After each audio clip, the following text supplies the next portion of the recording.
Well, since I'm still up at almost 5 o'clock in the morning, I thought I might as well talk. um, I was thinking about, well, first of all, I was listening to Charlotte DeSantos. If you don't know who Charlotte DeSantos is, what is wrong with you? What are you doing with your life? You should know who that is. If you love voices, you love great music. Her album, Cleo, put out in, I think, 2017, I believe, 2018, something like that. I listened, when I first heard that album, I literally listened to it for like 6 months straight, and I didn't listen to anything else. If I had to choose one artist to listen to forever and no one else, it would be her. Her voice is like, it's like wine. It's like good wine and butter. if good wine and butter could mix together, that would be her voice. Um, she has this one song that's actually not on the namesake of the song. The namesake song of the album, Cleo, is actually not on the album anymore. I think it probably was some like issues with the music being cleared or something like that. I have no idea. But it's like, Cleo, don't cry, nothing's in your way. Cleo, you better rise. Oh, I love that song. Listening to voices like hers makes me insecure about my own. And I know that sounds crazy, but listening to that song, I heard her like do a live of it or whatever. It made me ask questions about my own voice and why I don't sing more. And I know that's probably a part of my inner restlessness.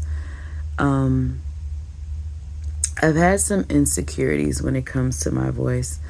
I have a very powerful voice, very deep, churchy, Broadway-ish, like the traditional voices you would hear back in like the 1920s or 30s, where if you didn't have a powerful voice, nobody was listening kind of thing. And while that was a great attribute back then, nowadays people prefer or companies tend to push softer voices like hers. And I've always had a weird thing with my voice. Like, it sounds good to me, but when I record it, it just like, I think maybe because I'm so loud, I'm getting better with controlling my tone and my pitch and my loudness, and just being able to reach my crescendo and slowly fall off. But I felt really insecure about my voice over the years. Not really knowing what I should do with it. Well, that's a lie. I know what I could sing with it, but it's one of those things where does anybody really want to hear that? And I've been having to get over that. It's like, it's not about what people want to hear. It's about what I'm going to give them. Like, this is what you're going to catch if you overhear. This is what you're going to listen to. And being okay with that. Like, really being okay with the fact that I have a heavier voice. Being okay with that it's not gonna, like, that was the biggest issue that I had when I was younger, when I was a kid. Practicing different songs, I had pretty much no control of my head voice. I could go as high as Mariah and as deep as Toni Braxton, but had no real control, or no real control isn't, I mean, I didn't really have control, but I had no real guide for how it should sound. Could I sing Alicia Keys or Beyonce or Mariah? Sure, I can sing that. Could I sing Toni Braxton? Sure, I could sing that. But it never quite fit. I feel like I was straining to hit those high notes, straining to stay low. And I feel like the happy medium for me was finding artists like Billie Holiday and Carmen McRae. Oh my God. If you're a vocalist or you love voices, you should really take a listen to Carmen McRae's voice. I don't think she was classically trained, but her voice sounds like she was. Like it was, oh my God. That woman's voice is just everything. Like her voice, and believe it or not, Genuine, his voice was the closest to my tone that I could replicate, but his voice was male, so it's like I couldn't put that feminine attribute on a lot of the songs that I would sing of his, but his voice, and he's fine, he's my baby daddy. He's my baby daddy. But his voice was the closest, and her voice really helped me to practice that jazzy Broadway-ish sound that I have. And Billy helped me to get to know my grit, you know what I mean? The grit in my voice and the real what would I like to sound like. And I feel like I've gotten a good handle on how I would want to sound, or how I do sound, because I can make my voice sound like anything, but really getting to know my own tone has been a challenge. And I know what I could practice singing covers and things like that.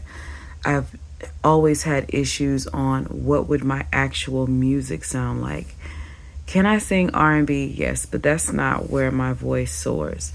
My voice really soars in gospel music, but gospel music is a lot. Number one, I'm not Christian, but even though I still love gospel music, I love gospel music. If church was nothing but music, I would go. Just because I just fucking love music. But gospel is very heavy-handed. And it's like I don't want to sound like that all the time. And it's very exhausting on the voice depending on what song you're singing. So I'm like something in between all of those things. And it's like, what kind of music do you wrap around a voice like that? Like, I've had thoughts of doing music that's like, imagine, do you remember Queen of the Damned, that whole rocker, death metal type sound, but with the sound of smooth jazz voice. It's like, how would that sound? It's like if I could mix the sound like that along with some experimental sounds and some experimental jazz all mixed together, what would that sound like? Like, I'm not a musician, I'm not a composer or a producer. That's not even what I want to do. It's too much. Have you ever seen Producer DAW software? It's not for me. But if I could have a sound, it would be like that. I really wish Lestat was an actual singer. Like, I love the music of that movie. Oh my God. You fell away. What more can I say? Feelings evolved as I went on it out. I can't escape your screaming face. Here in the blackness inside, why won't you die? Your blood and mine, so we'll be fine, and your body will be mine.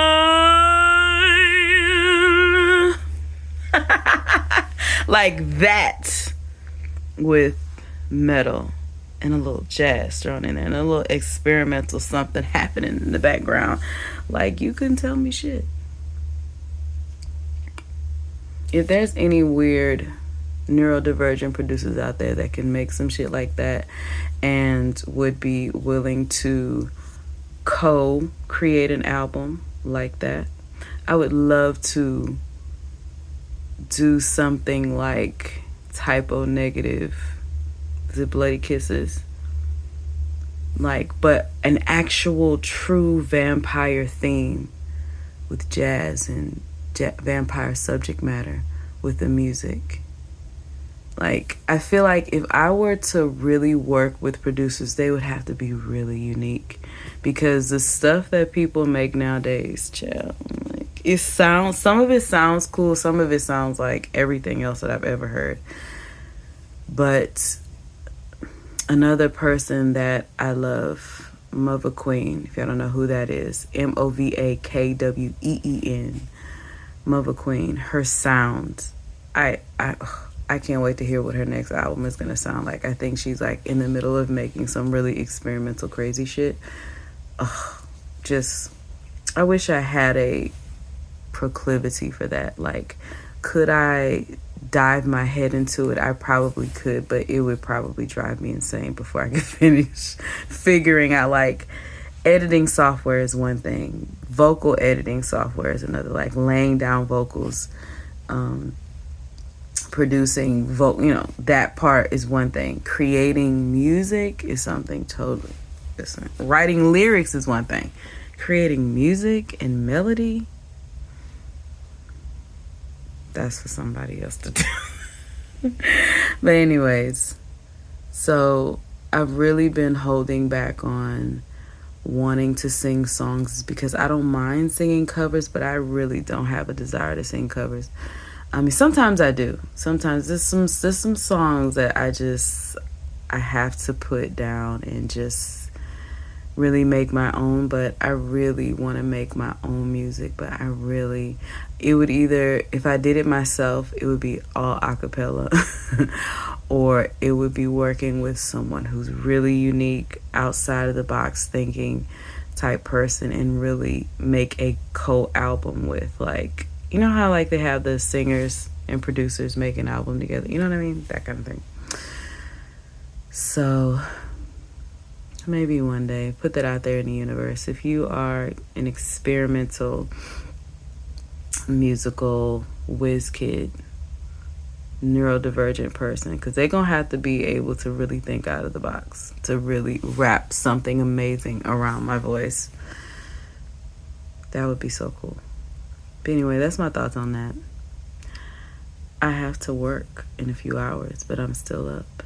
Why?